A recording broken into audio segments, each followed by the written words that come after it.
Oh, sorry about that windshield wiper there. I don't know what its problem is. There you go. It's out of the way now. I didn't have that on since yesterday, but it wanted to stick up there and get in everybody's way. I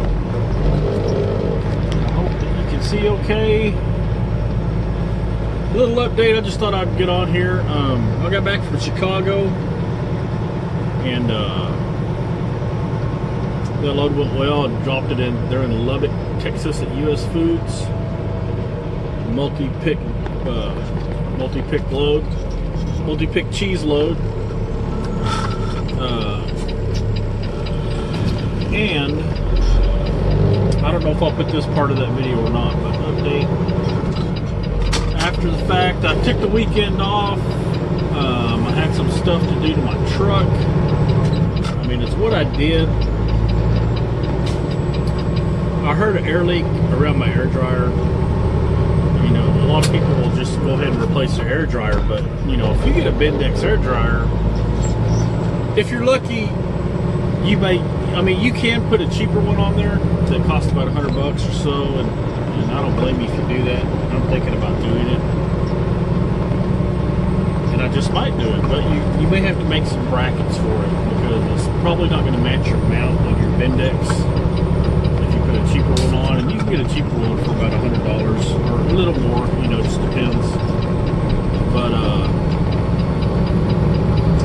anyways, I got under there and I started looking, and well, the air leak was coming from one of the quick connects.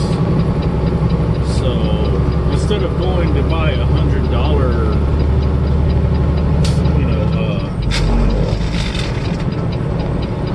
$100 air dryer, you know, in my case, it's over $500 for a Bendix because they do not make the regular style. But you know, like I said, you can make brackets, but I just went ahead and got some more fittings and replaced the fittings, and I haven't checked it yet. I'll probably check it. I'm not saying that there's nothing wrong with the air dryer, because you know, if it still leaks after I put the new fittings on there, because those quick connects, they leak from time to time, and that's what happens is those O-rings inside of them wear out. Now you can replace those O-rings. I just went ahead and got me some more quick connect fittings. They're pretty cheap. So that's about $30, a little $30 for those. And I got that done. I replaced one of the quick connects, and you know, over the weekend. Plus, I had that exhaust leak that I told you guys about. So I went down and got me some new clamps and gaskets for the downpipe of the turbo. And I took off two sections, the two top sections behind the turbo, and put new gaskets on it, new clamps, buttoned them down, and it seems to be doing okay. I'm actually getting, it's actually sounding a little more quiet than it was, so that's good. And what else did I do over the weekend?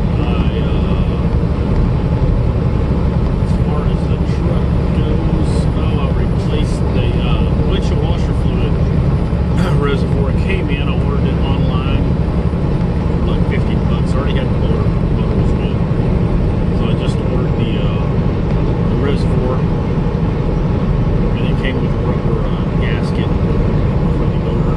So ordered that. It's around $50, you know. And Peterbilt, they wanted 190, 189, 190 for a new one with the motor. They didn't sell them separately without the motor, so I just ordered it online, and I got it in and replaced that. Now I had to replace, the last time I replaced it, I lost one of those nuts, those mounting nuts on it. I think that's the reason this last one started leaking, because it was leaking down at the bottom nut where I didn't have a nut on there, and it might have been shimmying too much. So I went ahead, went to the hardware store, got me some more nuts put on there, and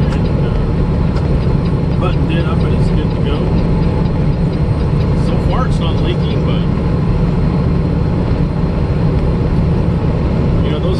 aftermarket ones, even the OEM, sometimes they really don't match the bolt holes because those are permanent bolts on those mounts for the windshield washer fluid. So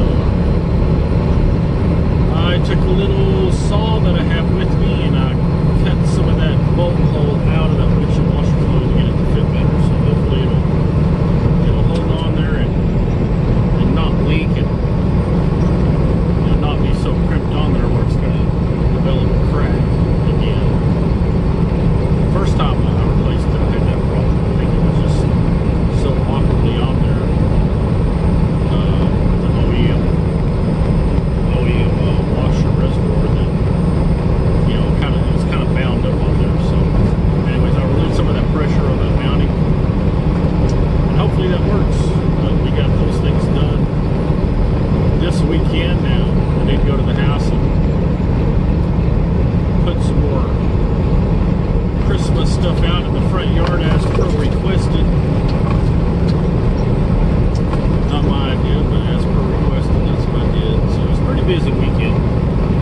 I was pretty tired when I picked up this load yesterday. Oh, and I also ordered those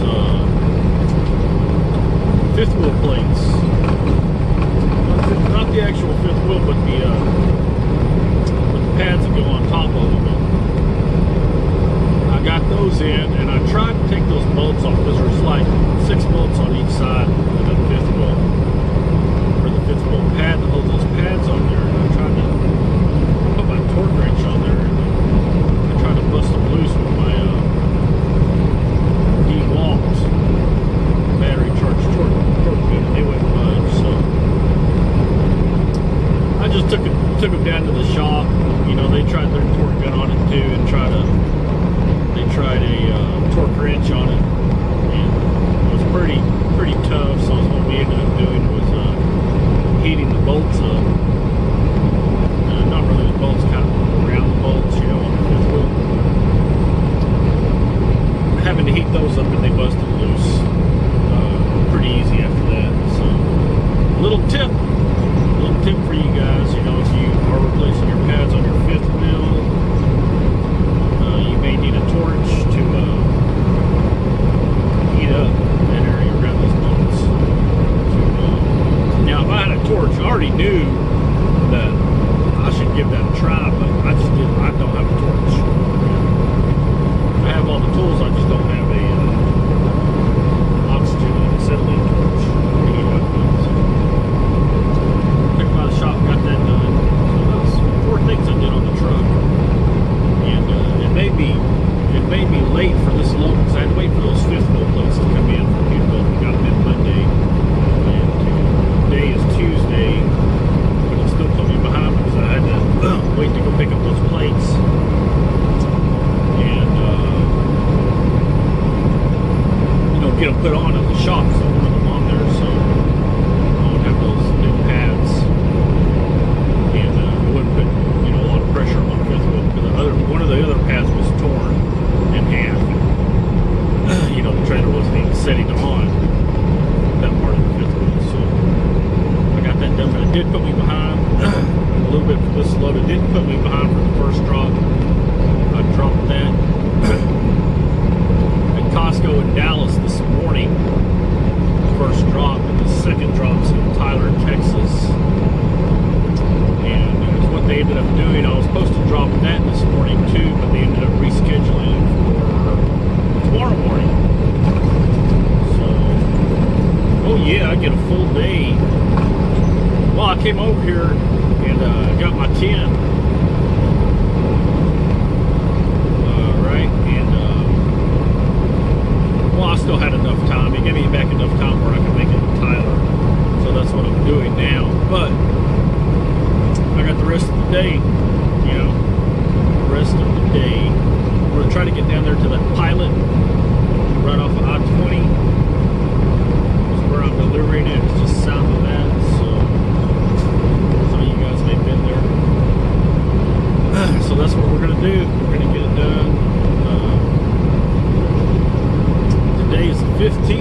do it every year, and we went and looked at them, and we're blown away. We get blown away every year. You know, we go there every year to look at them, but some people, it's fun to look at the houses that do stuff different. There were a few houses that really stepped up their game this year. There's a bunch of Griswolds out there. So we had fun looking at the lights, but this one house that was on the path, because you have to take a certain path to see all the houses in the neighborhood. And went through this one path, and we passed right by this one house, you know. It's kind of on a downhill slope. And you can see that guy's front door, so he's got some multicolored lights running around his front door, and he doesn't have anything else. That's all he has is those multicolored lights, you know. And we're like, what's his deal, you know? Because every other house out there is lit up, you know, like Park Griswold. And so you drive down a little bit, and when you drive about 30 feet further than that, you come up on his driveway that goes down into his house, and he's got a Grinch. He's got a Grinch 10-piece, you know, that's painted out there with a sled, and the sled is actually a piece of metal that's made into a sled. And he's got that painted and colored up, and that's what he has on there is "Happy Festivus for the rest of us." I thought that was pretty cool. He just has those multicolored lights around his front door, and a Grinch and a sled with "Happy Festivus for the rest of us." And there's this one guy out there that another guy out there. He doesn't put any lights out either, but he has one set of lights on a piece of board that spells out "Ditto" and has an arrow pointing to his next door neighbor. Yeah, he doesn't feel like getting out there and doing all that work, but you know, he points to his next door neighbor. He agrees with putting the lights out at least, yeah. And yeah, but that was pretty cool. Maybe we'll go through it again and film it for you guys. I don't know how well it'll pick it up, you know, at night, because it had to be at nighttime. But I just thought I'd show you. I mean, it's pretty neat the way they do it. Everybody gets involved with that community and does a really good job with the Christmas lights, but it's a treat to look at. And like I said, Merry Christmas and Happy New Year, and Happy Festivus for the rest of you, and Happy Hanukkah.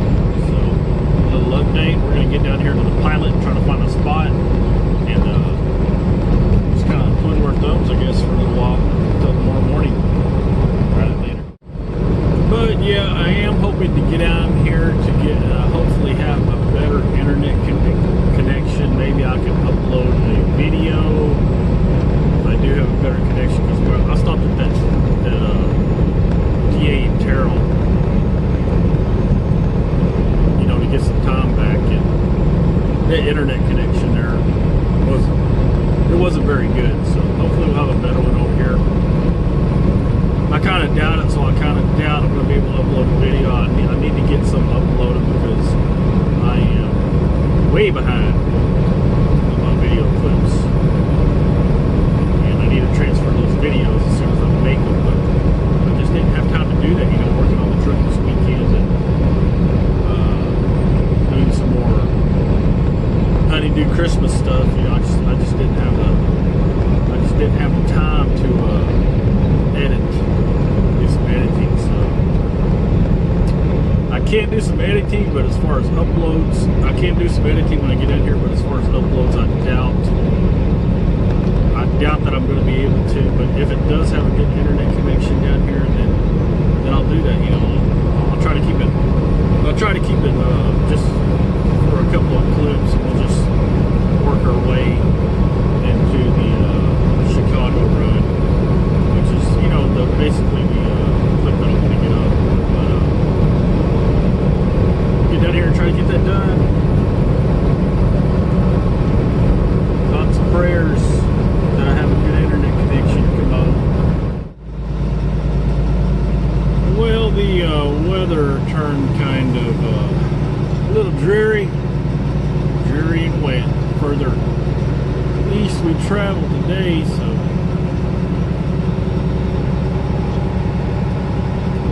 hopefully we'll be able to find a spot. This pilot.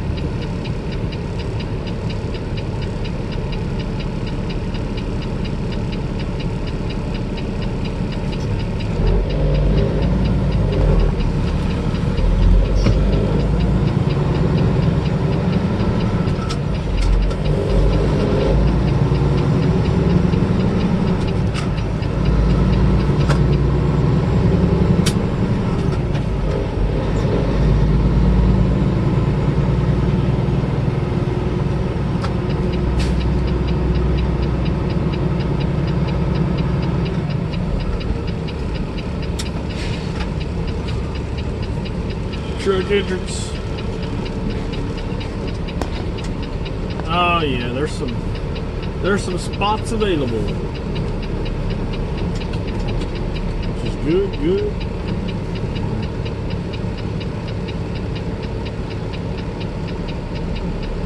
The guy coming out, he ain't even paying attention to the trucks coming in. Come on. I used to drive a Columbia just like that one, except they didn't have the tank fairings on it. It had two 150-gallon aluminum tanks like this one. But that's a pretty good truck, you know.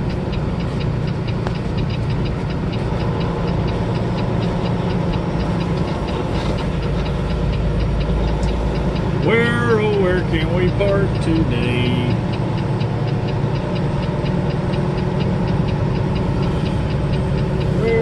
Where can we park? There's spots all over the place here, but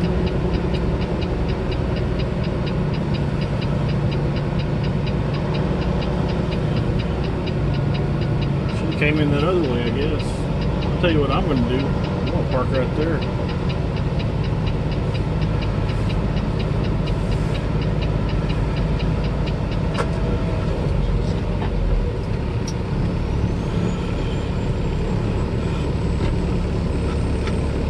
That freaking Werner truck, he don't have any patience, you know. He wants to go around the one side of me while I'm trying to back up.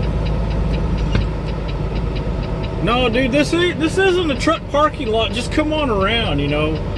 Trucks do not park here all the time, you know. We magically just appear in the spots, so just come on around, you know, when a truck stops in front of you. Yeah, just come on around, because we can just snap our fingers and be in a spot. No problem.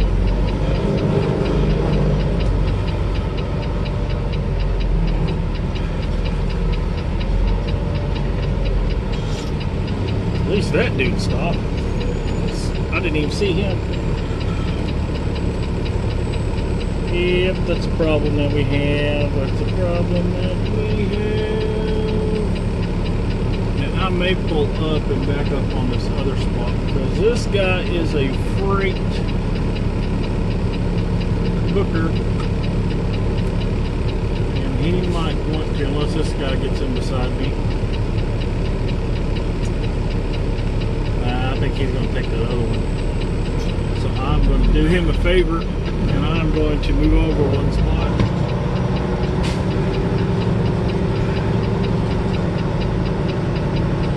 I don't know, he may be leaving today. I have no idea. I don't want to, you know, I'm just being courteous, because I have that reefer. I have my reefer on start-stop, but, you know, just being courteous. There's a spot there on the other side of him, so, or 2 spots down from him, so while I get right beside him, he may be a light sleeper, even though those, you know,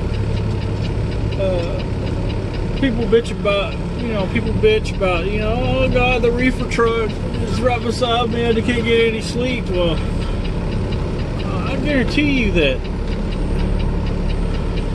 it's more of a pain in the ass parking by somebody with a tri-pack, because not only can you hear that APU unit but that exhaust is usually right at your cab, and you get all kinds of carbon monoxide coming into your truck. At least with the reefer units, yeah, you can hear them like an APU unit, but at least the exhaust is above the trailer, you know, or right to the top of the trailer, so you're not getting any of that damn exhaust. So maybe it's better I do go over here just in case that guy has a tri-pack, and hopefully nobody on the left hand side of me or parks over here on the right hand side has an APU unit blowing right in my damn cab. That would be nice. Okay, they just sent me some messages. Hopefully they reassign that backhaul to me. 1216.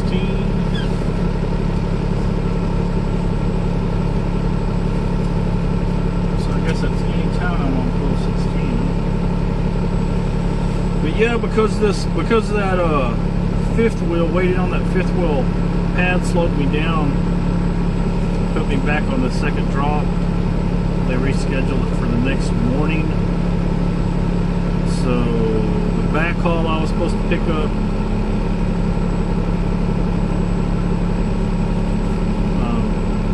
let me see, yeah, they rescheduled it. So I'll still be able to pick it up.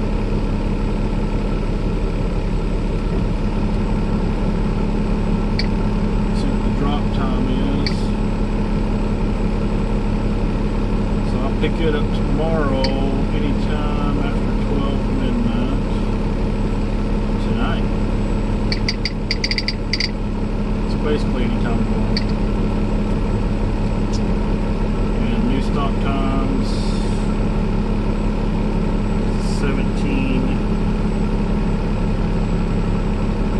And I put on here 0000, but I guarantee you Sam's does not accept deliveries at 0001. I think they start at 4 or 5 o'clock, 4 o'clock I think in the morning. So, which is fine. At least I can go over there anytime. You know, on the 16th. My appointment to drop this load tomorrow morning is 8 o'clock, and where I'm picking up at is some Nestle Ozarka water plant there north of Tyler, so not too far to Deadhead. Probably about, now, given where I'm dropping this load at, probably about 25 miles, 20 miles to Deadhead. Maybe a little longer, not too bad, about 30 minutes. But I'm going up there, and I'll go up there after I get this second drop unloaded tomorrow morning. So hopefully they'll be able to load me up pretty quick. I may get there about 10 o'clock in the morning, I guess. So they will have all day to load me, but they need to get me loaded because that load is due the next day in Odessa. So it's a good drive. I forget the hours. It's probably from there. It's probably about a 9-hour drive, something like that. So can't mess around too much. But anyways, we found a spot. We found a spot at the pilot. And yeah, I probably should stay over there by the freight hauler because whoever backs in here is going to have to work it in beside me on the right hand side, because that spot directly in front of me, that's a parking space. You can't see the line on the left hand side, but that is a parking space directly in front of me in the middle. So somebody's going to park there, and whoever backs into here is going to have to they're going to have to park it like usual. But hopefully they'll avoid my truck.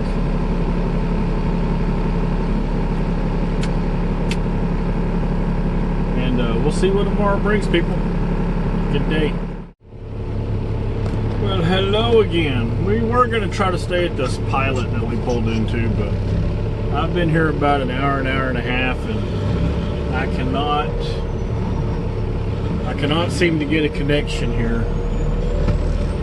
No matter what I try, I need to get that WeBoost and a large antenna to enhance my cellular signal. But yeah, we can't. For some reason, AT&T does not want to get out here.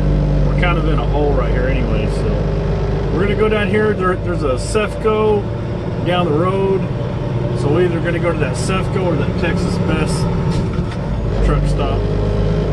See if we can get a better connection over there. But I have to do some video editing while I have time. You know, because I need to edit some videos and get some deleted that I've already edited to make some more room. And yeah, I couldn't even play a YouTube video in that truck stop. You know, forget editing. I couldn't even play a YouTube video. JB Hunt, you better wait your turn, buddy. We all gotta wait.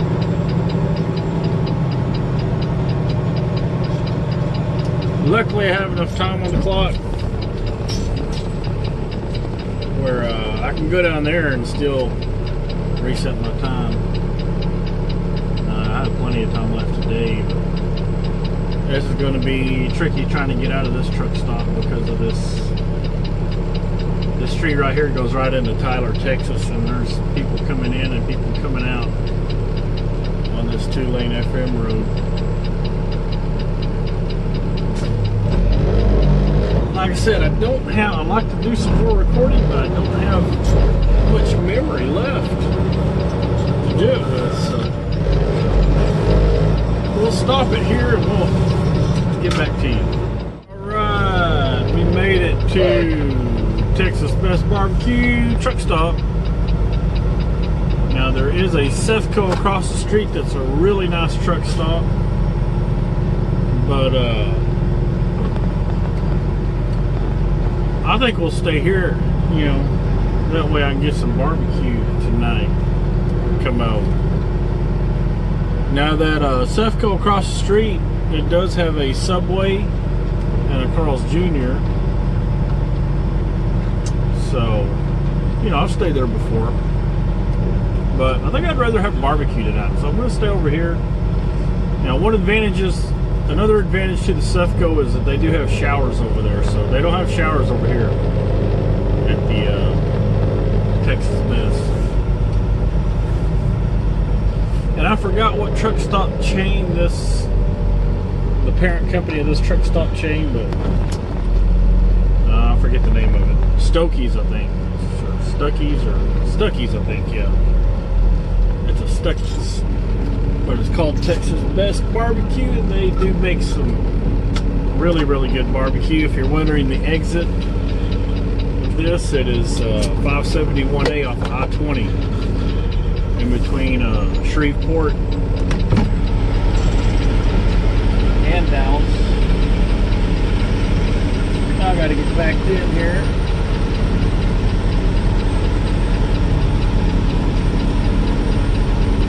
Do my best.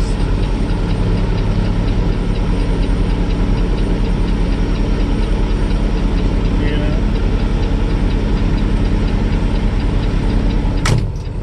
Kind of cut it too much. Too much. I'm gonna have to straighten it out. And hell, I haven't even checked the connection yet, so I don't know. I don't know.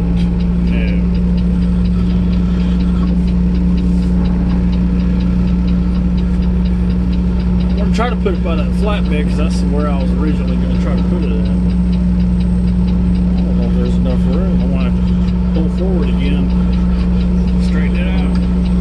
Not necessarily straighten it out, being closer to that flatbed. Yep. take up too much.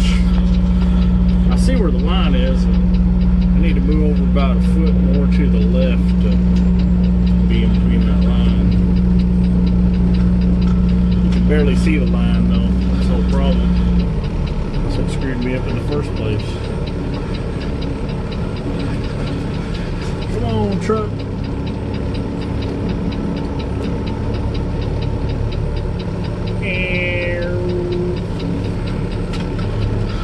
If I just straighten it up a little bit, I should be able to get it in there. Little top back here. See, it's easier to gauge. I think personally, it's easier to gauge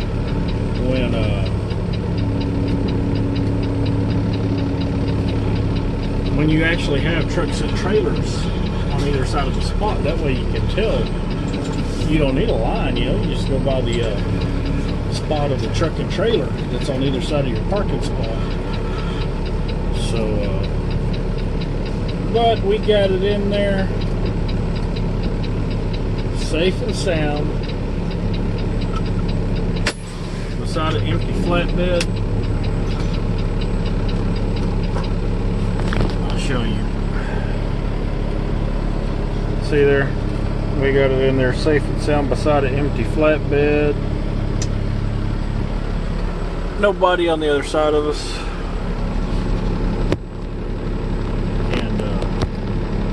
Yeah, hopefully we'll be good here for the night. I still need to check, see if I have a connection here. Last time I think I did have a connection, because we're right by 2 cell towers. So if we have a problem, I don't know, this might be a weather calling thing right here, but there's one of them, and there's another one. It's either back that other way or this way, further up or back. I saw 2 of them. So let me check this internet connection, because we may have to move across the street. I hope not. Oh yeah, they're smoking that meat. Smoking that meat, that barbecue at the Texas Best. 571 exit. I-20. Go here and see what they have. Maybe they'll have some beef ribs. Come on. Yeah, the restroom. Texas Best. Let me zoom out here. There we go. Check this out. Oh yeah. Any Liberty lovers out there? Now, people, I'm going to show you my haul. From the barbecue joint, I got a Big Tex sandwich, chopped beef, chopped brisket, sausage, green beans, and some kind of squash thing going on there. But it's good. I've had it before. Really, really good. And green beans and squash, because I do like to watch my figure. And we got some, of course, you got to have pickles. And the house barbecue sauce to go with the meal. And look at here, look at here. Look at, I got me a blackberry cheesecake. That should be a good dessert. I might eat half of that crust, because I still am on the keto, so I'm not gonna eat all that crust. I gotta watch my carbs, because I have lost like close to 20 pounds, so I want to keep going. And yeah, Texas Best Steakhouse, part of the Stuckey's chain. Look above, man, they got some good food. They just don't have showers, so we will talk to you guys later. All right. More of an update. We made it to Arkansas down here, and I'm just watching this truck back in.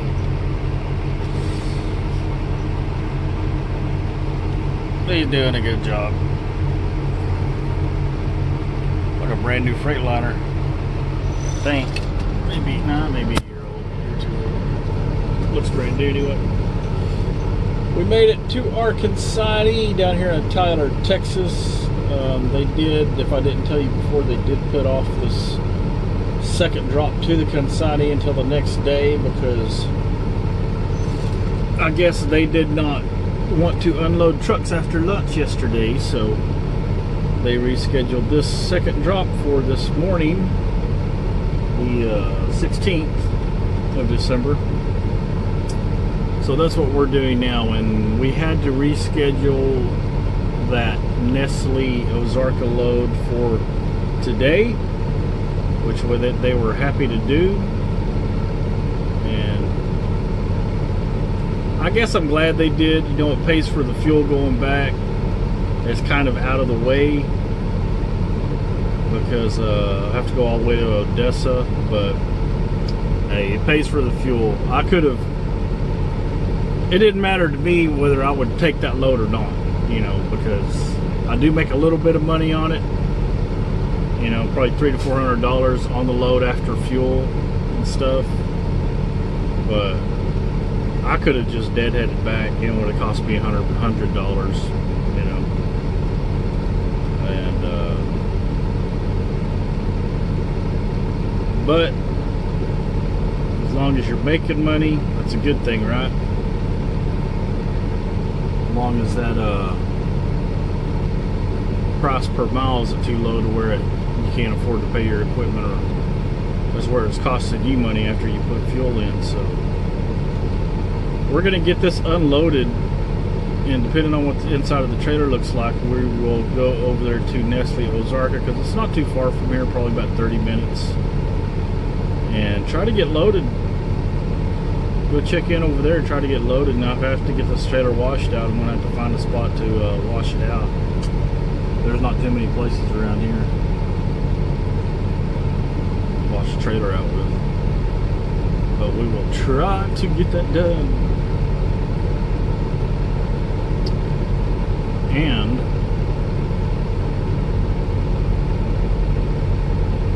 after we get that done, we have another meat load to pick up that comes down to, where's that go? Where does that go? Okay, it is a Fort Worth load that drops on the 18th. So we're gonna do that. Try to get in a couple loads before Christmas, you know. I don't know. I really didn't. I took off for Thanksgiving, so I really hadn't told them I wanted off for Christmas. So I am just, you know, if I get a load for Christmas, I get a load for Christmas. As long as I don't have to sit on it for 2 or 3 days. If I do have to sit on it, I'd rather be at the house sitting on it. So we'll just see what the loads bring, and see if we're going to get off for a day or two around Christmas or just work right through it, because I did take off for Thanksgiving. But I would like to bake another turkey, and I think we plan on doing that at least. And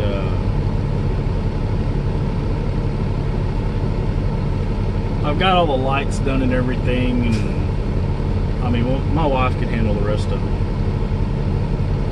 I got all the Christmas lights done on the house, so. But I'm sure she would appreciate it if I baked a turkey. I know her and her mother can handle the sides.